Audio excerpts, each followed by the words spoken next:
Happiness can't be traveled to. Happiness can't be owned.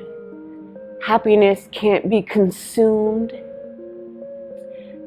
Happiness comes from experiencing, being in the moment, feeling love, and having gratitude.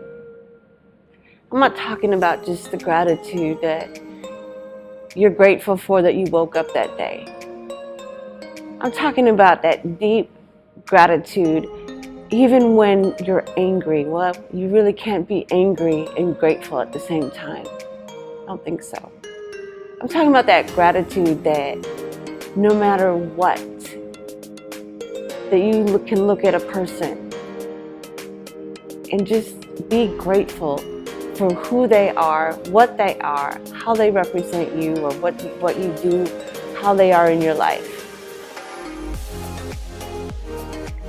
Have gratitude for who you are and where you've been through in life. You wouldn't be where you're at today if it wasn't for all the stuff that you went through. Remember to stay in every moment. Be in every moment. And be grateful for every moment. Because we have an internal thermometer that when you use a word like law of happiness, it's like, oh, so what are you trying to say? I'm always supposed to be happy? There's a law that says I'm always supposed to be happy. But I had to check it and pull it back a little bit, because what it's saying is there is a law of meaningful existence. Because for me, that's what happiness is. Not so much that I'm cheesing from ear to ear every time you see me and I'm just bubbly and that isn't me. But am I constantly in a state of meaningfulness? Is that what has me content? Is that what has me happy? Yes. Because sitting here today, my life has more meaning than it has in my 38 years of living. And that is because of the determination that I had that said, I don't care what you do to me, throw at me, or try to put on me. I am covered in a happiness that I've placed on me. And because I put it on, I'm the only person that can take it off. My life has meaning because I painted that meaning on me. And unless you're me, you can't take that away. The law of happiness says that we are 100% responsible for everything that occurs in our lives and everything that happens to us. So, the hardest thing to hear is that it's all your fault. The easiest thing to hear is that it's all your fault. Because if you are the one at fault, then you are also the one charged with fixing it. You are also the one charged with creating it. You are also the one charged with keeping yourself happy. The law of happiness is not so tricky anymore because I realized my life has meaning. When you realize that your life has meaning, when you realize that you've been placed on this earth to live a meaningful and purposeful life, and you begin doing that, then you're happy. And everyone around you will receive the trickle-down effect of that happiness. Conditional happiness will not keep you happy. That's that, oh, well, when I get this house, I'm going to be happy. Oh, when I get this new job, I'm going to be happy. When I get my pay raise, I'm going to be happy. That's conditional happiness. Only unconditional happiness will keep you happy, which means you're happy no matter what the circumstance, no matter what environment you're in. Unconditional happiness will keep you happy. Conditional happiness is loaded with beliefs, different thoughts, things of that nature.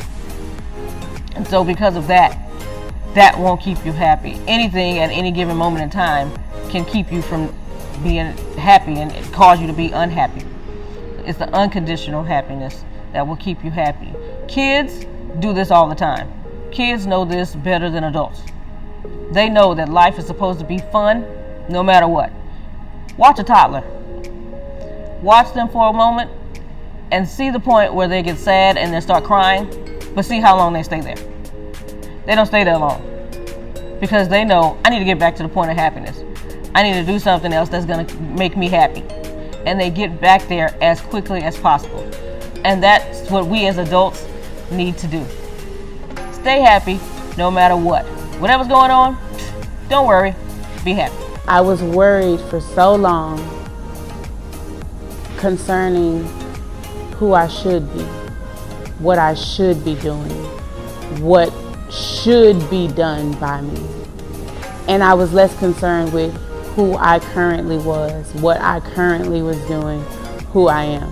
When you place an indicator or a word such as should on your life, that is a word that is determined upon somebody else's expectation of you.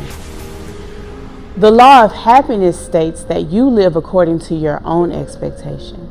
So remove should from your vocabulary. The only thing you should be doing is what you want to do. And the only person you should be is who you are. The law of happiness states that you should be you. And that is the only person you need to be concerned with. I'm sure, like myself, you do not want to die sad. I'm sure if you leave this earth, when it's time for you to leave this earth, you would like to leave this earth empty, meaning that you fulfilled all your dreams and lived to the highest expression of yourself, and you would like to leave this earth happy. So I am happy regardless of the weather. I am happy regardless of what's in my bank account. I am happy whether or not someone treats me right or treats me wrong. I am happy because I choose to be happy. So as I'm searching and looking for definitions of happiness, I stumble across a woman named Gabrielle Bernstein. She is the author of The Universe Has My Back. Shout out to Oprah because that's how I found her. Gabrielle says that happiness is the path of least resistance. And if you know anything about me, I love Abraham Hicks.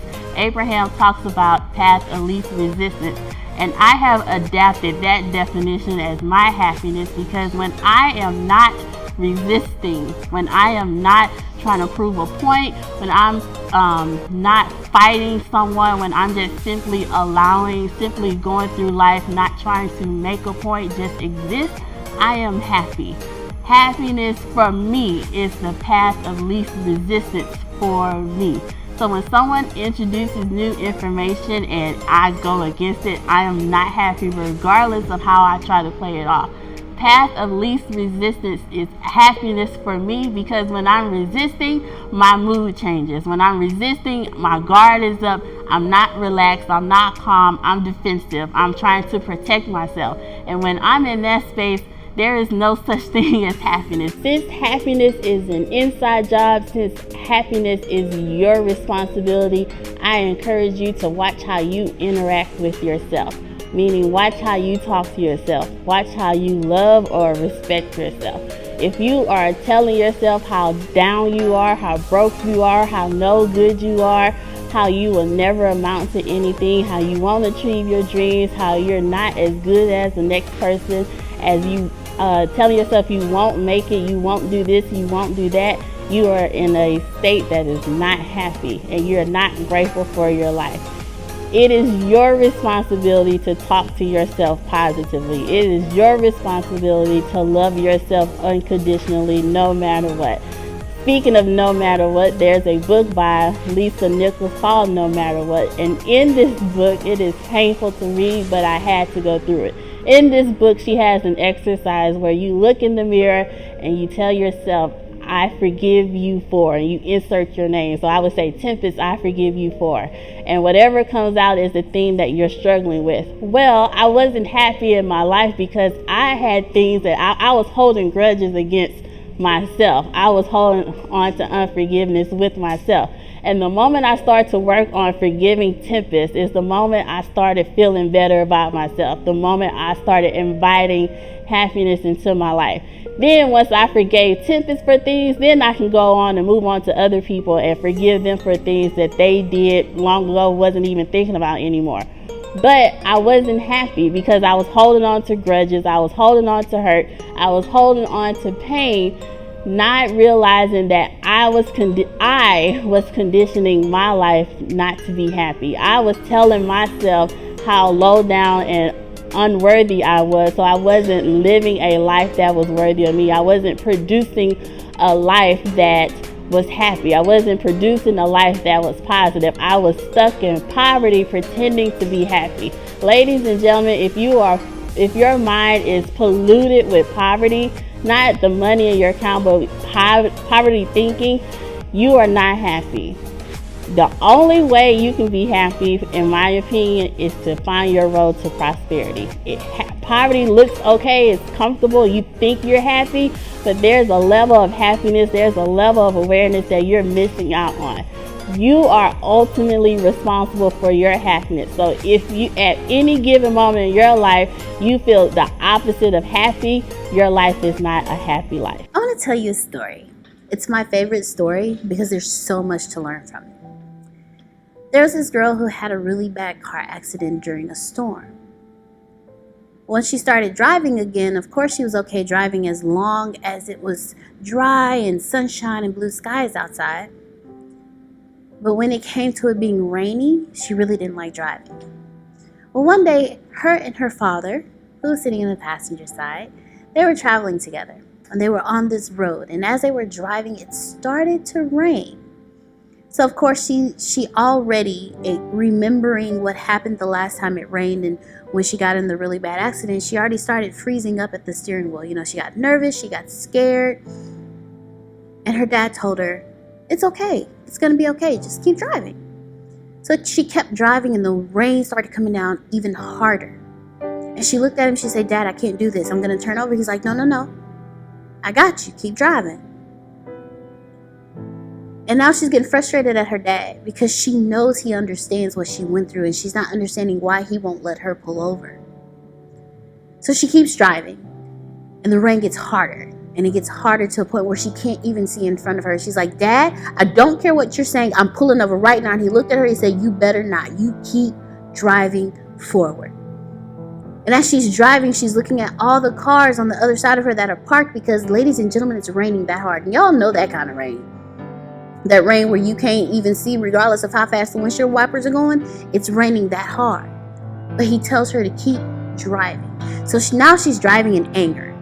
She's frustrated, she's angry, she's afraid, and her dad won't let her pull over. He told her to keep driving.